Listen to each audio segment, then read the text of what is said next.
ఇకనైనా లైన్ భారీగా చూడమని అర్థిస్తున్నాను. అమ్మా, నువ్వు కన్నీళ్లు పెట్టద్దమ్మా, ప్లీజ్. అయితే నేను చెప్పింది చేస్తావుగా? నాకు తెలుసురా, పట్టుదల గల మనిషిలా కనిపిస్తావు కాని ఈ అమ్మ మాటకి కట్టుబడి ఉంటావు.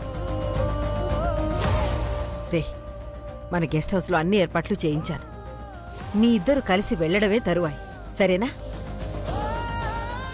సరేనా?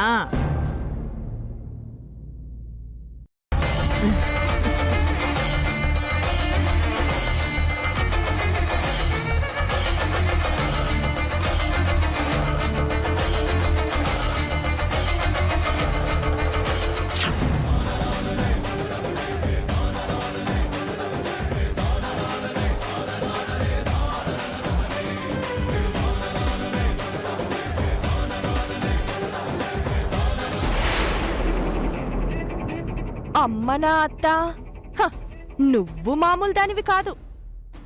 కొడుకుని గిఫ్ట్ అడుగుతాను, చాటుగా కోరిక కోరుతాను అంటే నేను ఖచ్చితంగా లయా రాకీల గురించి అని ఊహించాను. ఇప్పుడు నా ఊహే నిజం చేసావుగా. కొడుకు కోడల్ని ఒకటి చేస్తావా? బండలాంటివన్నీ కరిగిస్తావా? ఇప్పుడు వాళ్ళిద్దరూ ఒకటైతే ఇప్పటిదాకా చిన్న కోడలి మీద జాలి చూపించిన నువ్వు ఇక నిత్యం పూజ చేస్తావు. ఇంటి పెత్తనమంతా తీసుకెళ్లి దాని చేతిలో పెడతావు. అంతే కదా? కాని నేనుండగా అది జరగనిస్తానా? వాళ్ళు ఒకటవుతూ ఉంటే నేను చూస్తూ ఊరుకుంటానా?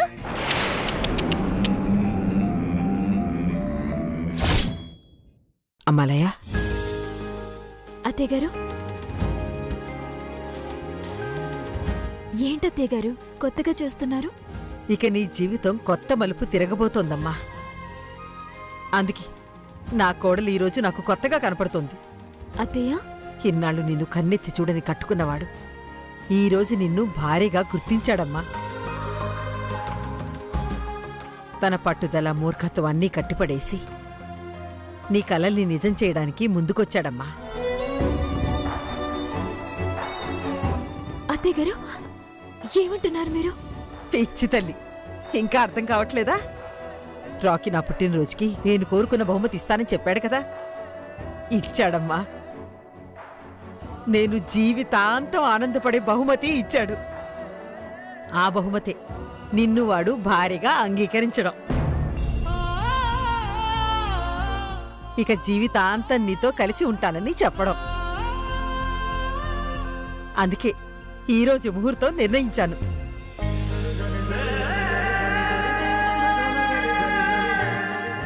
ఏమ్మా, నమ్మకం కలగట్లేదా? ఈ మాట నువ్వు నమ్మిన మీ అత్తే చెప్తోందమ్మా. నీ మనసు తెలిసిన సాటి ఆడదాన్లా, నిన్ను కూతురులా భావించే మీ అమ్మ చెప్తుందనుకో. ఇది నిజం. అది కాదత్తయ్యగారు. ఇక నీ మనసులో ఏమీ పెట్టుకోకు. నిన్నటిదాకా జరిగిందో పీడకలని మర్చిపో. ఈరోజు నీ ఆశ నెరవేరబోతోంది. కాపురం పండించుకోమ్మా. ఏంటత్తయ్యగారు ఇదంతా? నువ్వు మారడానికి వాడిని అవకాశం అడిగావు కదమ్మా. కాని వాడే మారి నీ దారిలోకి వస్తున్నాడు. ఈ అమ్మ మీద గౌరవమో లేక నీ మీద అభిమానమో కాని వాడు నీ మనసు పంచుకోబోతున్నాడమ్మా. ఒడిసి పట్టుకోమ్మా. నీ బ్రతుకు సుఖమయం అవుతుంది. నా ఇంటికి వెలుగొస్తుంది. మన గెస్ట్ హౌస్లోనే కార్యక్రమం. చక్కగా రెడీ అవ్వు, సరేనా?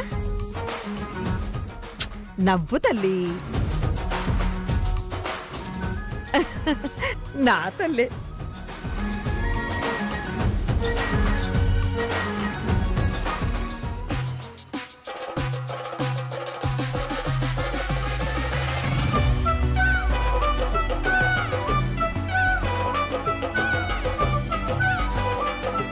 శృతి, లయ గ్రేట్ కదా. పైకి కనపడదు కానీ తనలో చాలా లోతైన భావాలున్నాయి శృతి. అది చిన్నప్పటి నుంచి అంతే. చదువులోనూ నడవడికలోనూ అన్నిట్లోనూ ప్రత్యేకత ఉంటుంది. ఆ ప్రత్యేకత ఈరోజు కల్లారా చూశాం కదా. కానీ దానిలో ఉన్న సహనం, ఆ సహనాన్ని బలంగా నమ్మటం, దాని బలహీనతలు అందులో నుంచి బయటపడితే బాగుండు అనిపిస్తుంది. లయ లాంటి వాళ్ళు మారకూడదు శృతి, అలాగే ఉండాలి. అదే లయకి హుందాతనాన్ని ఇస్తుంది. మా అమ్మ మా ముగ్గురు అన్నదమ్ముల్ని నిలబెట్టడానికి, లైఫ్లో మేమేదో సాధించడానికి చాలా కష్టాలు పడింది శృతి. అన్నయ్య బిజినెస్లో, నేను డాక్టర్గా సెటిల్ అయ్యాం. తమ్ముడు మాత్రం ప్రొఫెషన్లో సక్సెస్ అయ్యాడు. కానీ జీవితంలోనే అమ్మ పైకి చెప్పకపోయినా వాడి విషయంలో బాధపడుతూనే ఉంది. కానీ ఇంక బాధపడాల్సిన అవసరం లేదు. లయ వాడి లైఫ్లో ఉంది. ఖచ్చితంగా వాడిని మార్చుకుంటుందనే నమ్మకం నాకుంది. నిజంగా అంతటి ఉత్తమురాలు నీ ఫ్రెండ్ అయినందుకు, నీ తోడుకోడలైనందుకు నాకు చాలా హ్యాపీగా ఉంది శృతి. దాని నమ్మకం దాని జీవితాన్ని నిలబెడుతుంది అంటే అంతకంటే కావాల్సిందేముంది? కానీ ఆ నమ్మకమే తనని నాశనం చేస్తుందేమోనని నా భయం.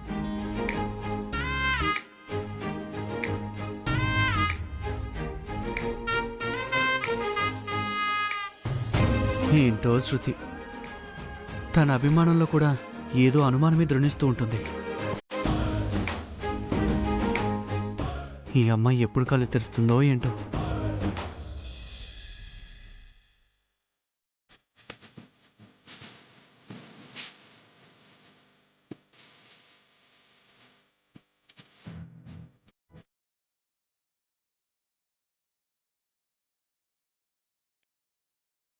దేవుడికి దండం పెట్టుకోమ్మా.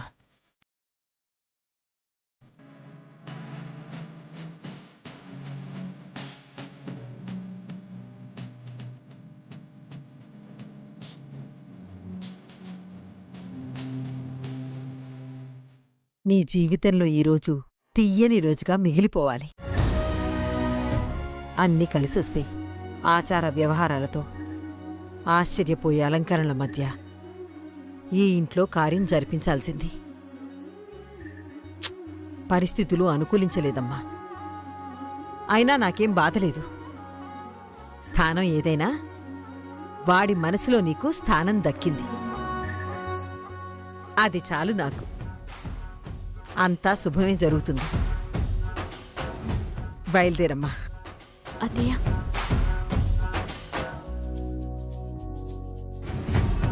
నిండు నూరేళ్లు పిల్లా పాపలతో హాయిగా ఉండమ్మా.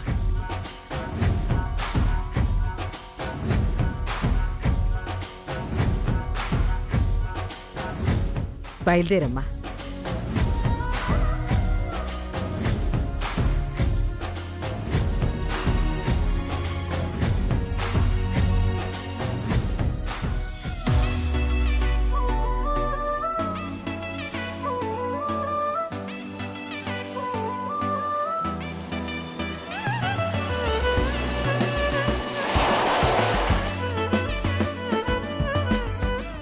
దిగు.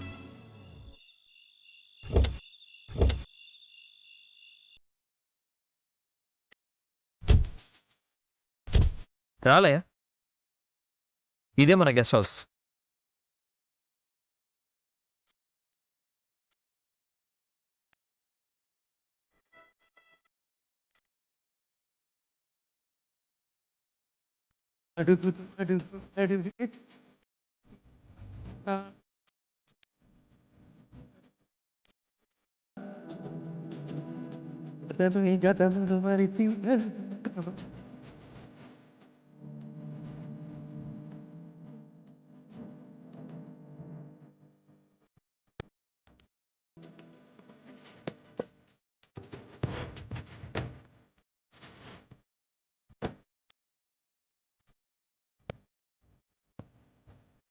ఇది మన గెస్ట్ హౌసే.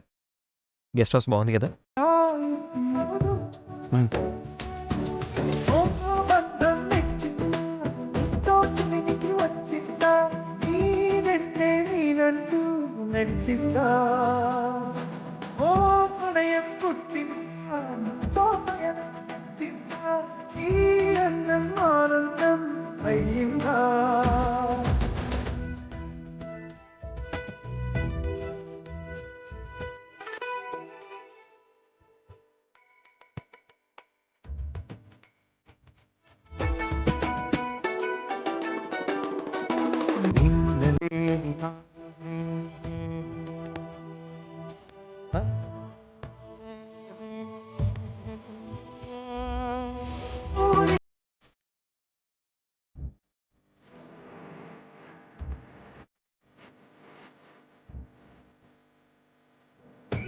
మమతే చల్లని మనసులు అల్లరి ఆ సరదా తీసుకమై సాగిపదా శ్రీరాముడి శ్రీరాముడు వంట కదకలికి జంట గంట. నేనెప్పుడూ ఇలాంటి పరిస్థితుల్లో ఉంటాననుకోలేదు. ఇలా మాట్లాడి ఓ రోజు వస్తుందని ఊహించలేదులయ్యా. లైఫ్ అంటే ఫ్రీడమ్, లైఫ్ అంటే ఇండివిజువాలిటీ, లైఫ్ అంటే నచ్చింది చేయడం, లైఫ్ అంటే ఇష్టమైనది సాధించుకోవడం అనుకునేవాడిని. కానీ లైఫ్ అంటే కట్టుబాటని, ఆ కట్టుబాటు సృష్టించిన సాంప్రదాయాన్ని పాటించడం అని, పాటించాలనే నమ్మకం మీద నడవడం అని తెలీదు. ఎందుకంటే తప్పు చేస్తే ఆపేవాళ్ళు లేరు, తప్పుకుందామనే ఆలోచన లేదు. ఎంకరేజ్ చేసే వాళ్ళతోనే స్నేహం, నన్ను సపోర్ట్ చేసే వాళ్ళతోనే సావాసం. అందుకే ఎన్నో తప్పులు చేశాను, కానీ ఏ రోజు ఆ తప్పని తెలుసుకోలేదు, తప్పుని ఒప్పుకోలేదు. కానీ ఈరోజు నీ ముందు ఒప్పుకోవాలనిపిస్తుంది. నా ఈ 25 ఏళ్లలో నేనెన్నో తప్పులు చేశాను, కానీ నువ్వు నా లైఫ్లోకి వచ్చాక నా వల్ల క్షమించరాని 2 తప్పులు జరిగాయి. ఒకటి, నా మీద నీకున్న ప్రేమని చులకనగా చూడటం. 2, మా అమ్మ తపనని గుర్తించలేకపోవడం. అందుకే నన్ను క్షమించమని అడిగే అర్హత కూడా కోల్పోయాను. కాబట్టే నీ కళ్ళల్లోకి సూటిగా చూడలేకపోతున్నాను. మోడర్న్ అనే ముసుగులో, ఫ్యాషన్ అనే భ్రమలో కూరుకుపోయి కెమెరా కనుతో మేకప్ మనుషుల్ని చూసి చూసి మనసుతో నిన్ను చూడటమే మర్చిపోయాను. అందుకు నీ ముందు తలదించుకోవాలనిపిస్తుంది.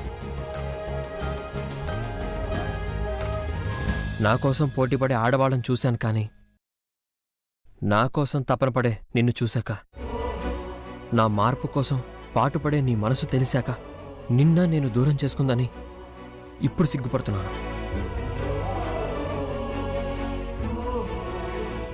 పెళ్ళి అనే 2 అక్షరాలకి ఎంత విలువ ఉంటుందో తెలియదు, కానీ భార్య అనే మాటకి ఓ బతుకుని మార్చే బలం ఉందని నిన్ను చూశాకే తెలిసొచ్చింది. అందుకే నీతో పాటు ఇంత దూరం వచ్చాను. అయినా నీ దగ్గరికి రాలేకపోతున్నాను. కారణం, నా గుండె మొత్తం గిల్టీ ఫీలింగ్తో నిండిపోయింది. ఎంత గిల్టీ అంటే, నువ్వు నన్ను క్షమించాను అంటే తప్ప నీ పక్కకి రాలేనంత. నువ్వు మారడానికి నేను అవకాశం ఇచ్చానని ఈగో ప్రదర్శించాను. కానీ ఇప్పుడు నేను అడుగుతున్నాను, ఒక్క అవకాశం ఇస్తావా? నీకు తోడుగా ఉంటాను.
గెస్ట్ హౌస్ బాగుందా?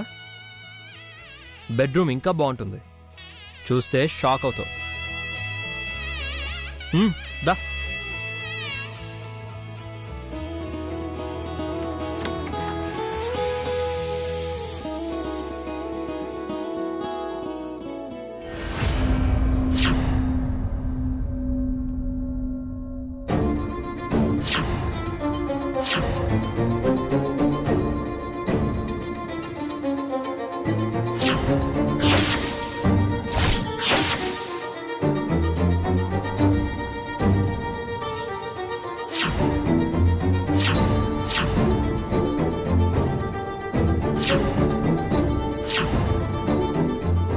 Hi Rocky.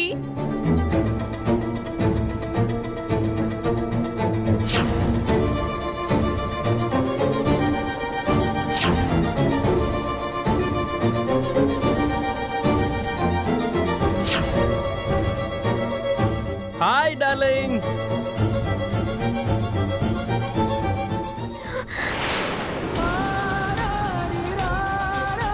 ఏంటి బేబీ ఇంత లేటు?